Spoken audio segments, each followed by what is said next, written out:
بسم اللہ الرحمن الرحیم۔ اقوام متحدہ کی جنرل اسمبلی کا 80واں سالانہ اجلاس آج پیر کے روز نیو یارک میں شروع ہو رہا ہے، جو 4 روز جاری رہے گا۔ اس میں غزہ پر اسرائیل کی جنگ، ماحولیاتی تبدیلیوں کے تباہ کن اثرات اور مصنوعی ذہانت کے تیزی سے پھیلاؤ سمیت روس یوکرین جنگ اور ایران کے جوہری پروگرام کا معاملہ ملاقاتوں اور کانفرنسوں میں سرفہرست رہیں گے۔ امسال اقوام متحدہ کے 80ویں سالانہ اجلاس میں 150 سے زائد سربراہان مملکت و حکومت کے ساتھ بڑی تعداد میں وزراء اعلیٰ سطحی میں جنرل مباحثے میں حصہ لیں گے، جس کا سلسلہ 23 ستمبر کو شروع ہوگا۔ امریکی صدر ڈونلڈ ٹرمپ اجلاس کے پہلے دن کے مقررین میں اور وزیر اعظم پاکستان محمد شہباز شریف اجلاس کے آخری دن 26 ستمبر کے مقررین میں شامل ہیں۔ وزیر اعظم شہباز شریف اجلاس میں شرکت اور پاکستانی وفد کی قیادت کے لیے لندن سے نیو یارک کے لیے روانہ ہو چکے ہیں۔ وزیر اعظم کا 26 ستمبر کو 193ویں رکنی جنرل اسمبلی سے خطاب ان کا اقوام متحدہ میں تیسرا خطاب ہوگا، اور پاکستانی دفتر خارجہ کے مطابق وزیر اعظم کی تقریر میں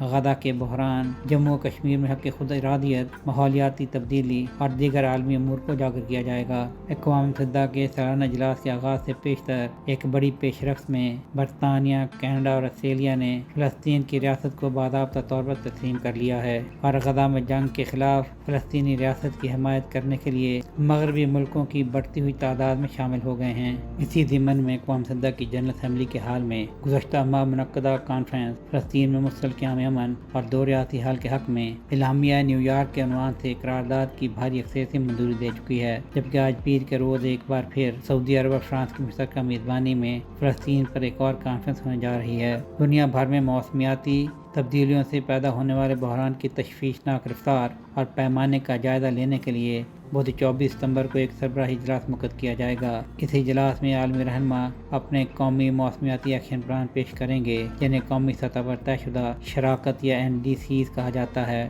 ملکی سطح کے وعدے اور موسمیاتی تبدیلی سے نمٹنے کے لیے اقدامات کا خاکہ پیش کریں گے۔ یہ سربراہی اجلاس حکومت، کاروبار اور سول سوسائٹی کے رہنماؤں کو یکجا کرے گا۔ اسی طرح مصنوعی ذہانت یا AI تیزی سے دنیا کو تبدیل کر رہی ہے اور بتدریج زندگی کے تمام شعبوں میں انسانوں کی جگہ لے رہی ہے، جس کے نتیجے میں سیلف ڈرائیونگ کاروں سے لے کر میڈیکل امیجز کے تجزیے اور کاروبار کے لیے انوینٹری مینجمنٹ سے لے کر مالیاتی تجارتی الگورتھم تک اور ورچوئل اسسٹنٹ سے لے کر ریئل ٹائم لینگویج ٹرانسلیشن تک سب جگہ AI موجود ہے۔ کیونکہ عالمی سطح پر AI کو منظم کرنے کے لیے کوئی تسلیم شدہ بین الاقوامی ادارہ نہیں ہے، اس لیے عالمی رہنما 25 ستمبر کو نیو یارک میں جمع ہو رہے ہیں تاکہ جامع اور جواب دہ AI گورننس کے فریم ورک پر تبادلہ خیال کیا جا سکے۔ سہیل شہریار، پاک ترک نیوز۔